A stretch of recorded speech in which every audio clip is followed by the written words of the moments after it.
Martin and also all the speakers. They are very expert, I'm not. But however, before we begin on the AI journey, let me become an AI. Can I? Okay. Can I need cooperation? Everyone here, can you stand up? That's a short one. Okay. I think those watching, you can also follow. That is a small exercise, the mind exercise. AI. Let me become an AI. Right? So you follow. This is just very short.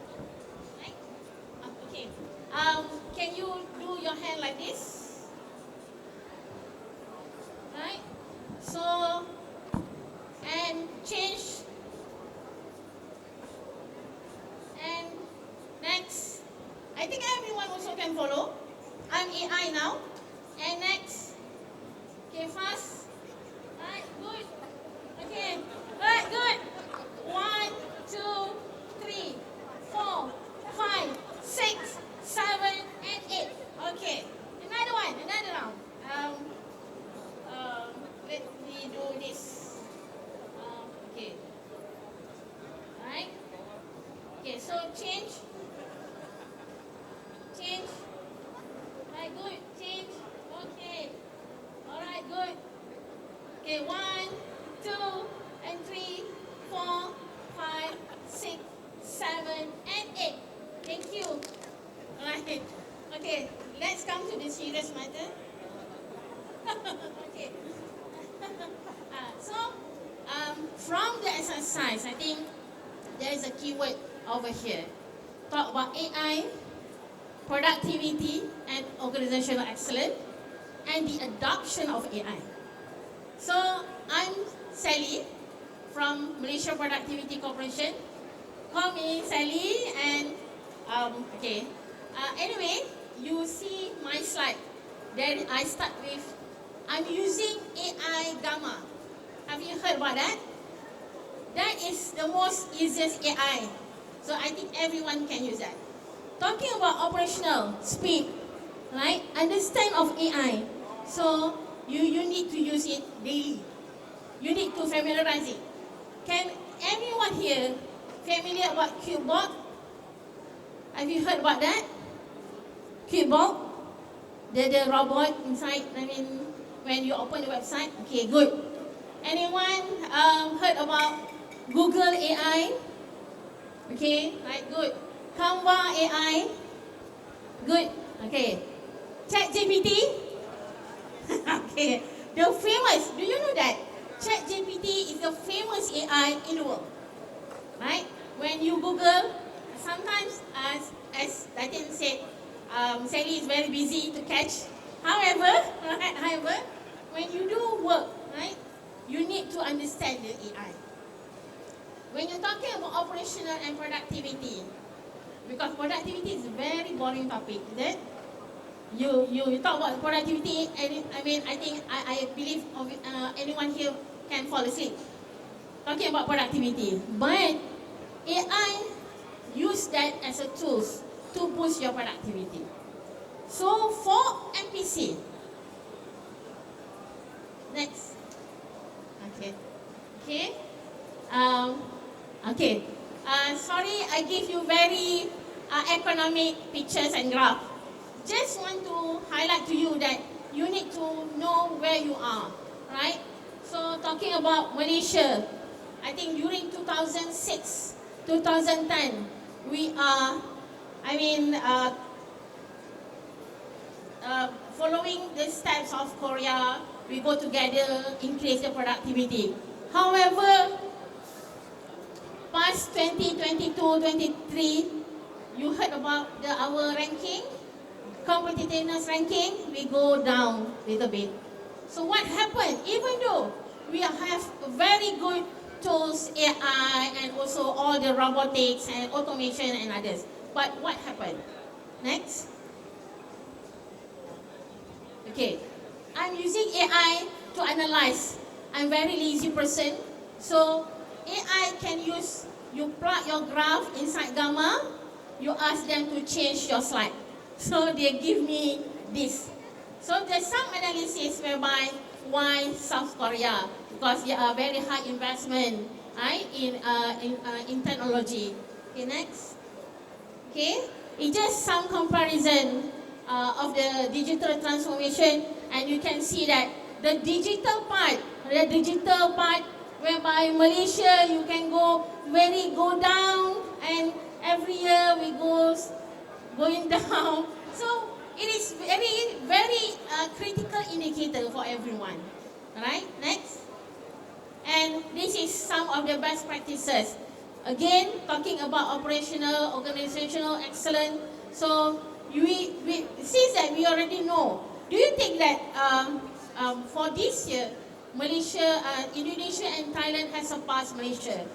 And then, if to share with you in big data analytics, if you see our ranking, Indonesia come in the second place of our WCR or World Competitiveness. But what happened to Malaysia? Do you know that data analytics, we are in the ranking of, you will surprise that we are in the ranking of 51. Last year 34. So but Indonesia, they are surpassed us in level 2. So it is give a sign to everyone over here that how important of technology in our daily life. Next. Okay, and this is Malaysia place whereby compared than others. We're talking about productivity. Malaysia is going down. Sorry, this is over there, right? So, yeah, again, talking about productivity, compared than the productivity, the AI and application. So we need to back up our strategies. Next. Okay. And again, this is some analysis of AI. Again, next. Okay, so MPC, yes. Maybe we are the small agency under MITI, but we need to get the industry ready for the any kind of technology adoption. So we use some assessment, but unfortunately, when we do some analysis of this assessment, we still in the early stage of adoption. This is very critical for us, whereby most of the manufacturers are still in the observer and beginning of stages of AI. Alright? Okay, next. Okay, and failure, 70%. And the reason is what? Next. Maybe you can go just next. So there's a mindset, culture. I remember one sensei mentioned to me that the sensei in for Japanese is guru, teacher. Kan? Dia cakap, don't talk about culture, but change your lifestyle. Don't talking about change the culture, but you need to know your lifestyle in organization. And then you can talk about productivity. Next. You can go next. Alright, then. Okay, so of course for company, you need to have, for MPC as a government, so we need to understand, we need to stress on the rakyat companies and also of course our government and also the industry. Next. So this is example of operational excellence done by a few other industry, whereby we target a revenue of 1 billion adoption of AI in 2030. It also together with National Industrial Malaysia Plan under MITI, we want to develop the 3,000 smart factories, smart manufacturing for 2030. So we will make sure that we need to support and cooperative for the industry to adopt the technology. Next. And this is also some of the example. So I think you also can go next, because our speaker cannot wait to talk. So this is an example, because we believe that when you do, as mentioned by our speaker, when you do POC, it is a very good start. But the most critical and also what you call it, the main factor of our adoption technology that can give some obstacle challenges is the people. So you need to have your journey, you need to have plan before you embark any of a technology in organization. Next. So this is some of the value creation or value added after doing the project of POC, and again you need to have some strategies to make it successful. Okay, that's all from my session, and then come next after this. Thank you. We will grill you later. Okay.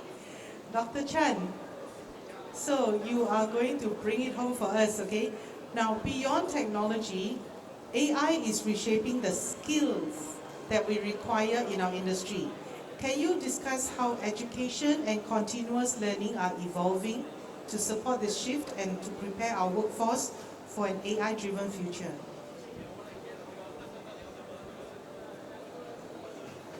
Okay, thanks, Dr.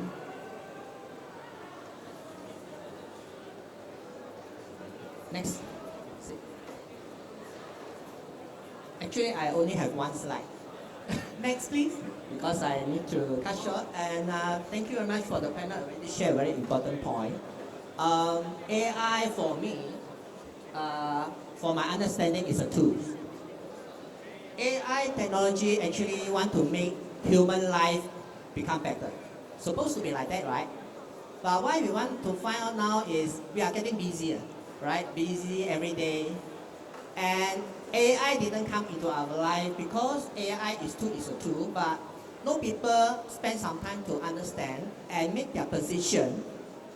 Humans supposed to be the mastermind, and AI should help us to improve our life.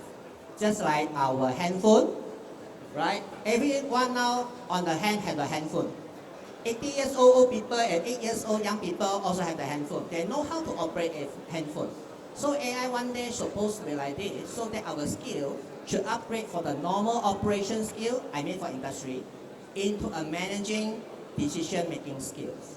So AI, how to help us? AI supposed to be supporting tools in terms of quantity. AI, as we mentioned, can save our time, our cost, and also our error-free. This one human cannot do it, just like the finger you made just now, right? Within a few seconds, errors comes in. But AI will do it forever, accurately, 24 hours non-stop. And the quality is good and very consistent. Now, this is the advantage of AI. Now, is it going to replace human? Actually, human need to master another kind of skill. Human need to become the mastermind, as I showed here, right? Human must be aiming for effective. AI aim for efficient, how fast they finish. But human is, this product for me, is it up to my standard? Am I happy with that product? So they should think about it. So they should educate AI to improve the effectiveness to actually make that. So this is the skill human should take. Now, not forever the operator will be operator forever. No, the operator will become the sensei of operator. Sensei of operation, right? Human from there, they only can get a better salary. Then their life can be better. AI forever will help them to do this job. Now, the second thing is, when we do this, AI will not have ethical value, but human have. How to make sustainable, how to make our life become not fall into the legal track, for example. How to make our life better, but legally better. Now, human need to control this. So he need to use the technology to control AI to do things properly, and our life become much more safer and stable, right? So we will not make the people create AI for wars, right? For killing people. We use AI to help people. So this is a skill the human need to learn. The third one is good practices. One thing that human compare with AI is human can think in multi-dimension and also emotional involved in, but AI don't have emotional involved in. AI collect data, provide information for human to process, but human use the data to create information and create one more important thing called values. So this thing is very, very not following the logic, because you can answer parents have how to see the parents' logic to love their children. No logic. Right? Human relationship cannot work like that, right? We will work like that. AI cannot work like that. So how this one human need to create AI that consider this part as well. So this is another skill, right? So the fourth one is After getting assistance from AI, our level should improve to decision making, play some strategic planning, how to place things strategically, right? So become successful leader in the industry and work with more sustainable way. This is what we are talking about now. We always talk for SDG. How to do this? This is still need human value inside it. And then the last one, of course, human have the lifelong learning capability, right? One very famous Chinese speaking is, if you drive your boat against the river that against you the current, if your boat stop, you will go backward, right? So human forever need to learn, right? At your stage, you have something new to learn. After you graduate, it's not forever. You still need to learn and learn. Learn and relearn. So therefore, this is how we need to provide the right skills for the human to get and master the AI. So now we want to face the AI, we want to receive the AI because it's already a product. ChatGPT, I think, very common in the university already. Now even people want to track your assignment whether you are copy from ChatGPT, right? So another thing, you do the PowerPoint, right? Within seconds, the PowerPoint can give to you. You can decide what kind of PowerPoint you want. So this is not a big deal already. But what is the value inside a PowerPoint? What is the value inside assignment? This is another point. So this one still need human to master it, and we need to learn the skills. Thank you very much. Back to you. Thank you. Now, let's go deeper. Now that we've heard from everyone, right? From a broad overview to technical, to productivity, to continuous learning. Let's go deeper. Now, I have 4 questions that ChatGPT told me is the most commonly asked questions. So I also cheat lah, Prof. So, question number 1 is about workforce readiness and adaptation. What are the biggest challenges you see in preparing the current workforce for AI integration, and how can companies address these gaps effectively? We've heard from that side. Maybe start from you, Okay, hello. Okay, for this question, right, I think most of us, right, you and I, never been trained about AI, right? AI knowledge. We know about AI because of the publicity from the social media, from newspaper, from TV news, whatever. But we are not being trained about AI. But how we going to ensure that our workforce ready for this? It's actually through the upskill, reskill, like what I'm trying to say. Upskill, reskill. However, the software nowadays, right, is not so complicated for us. Why? Because we're not involved in the programming, right? That's why the ChatGPT makes us very easy. We just type a prompt, type a question, and then the ChatGPT will answer, give us an answer. Same as most of the technology that available in this hall. Okay, you let the tech guy, programmer to do the job. In the front, right, the user interface will be very, very, very user-friendly. So this is the happening nowadays. So what we need to train our workforce to be ready for AI, actually to train them how to use AI to solve for their job, to optimize their job, to improve their productivity, like what one study said. Okay, use the right technology for the right problem, issue, and job to reduce the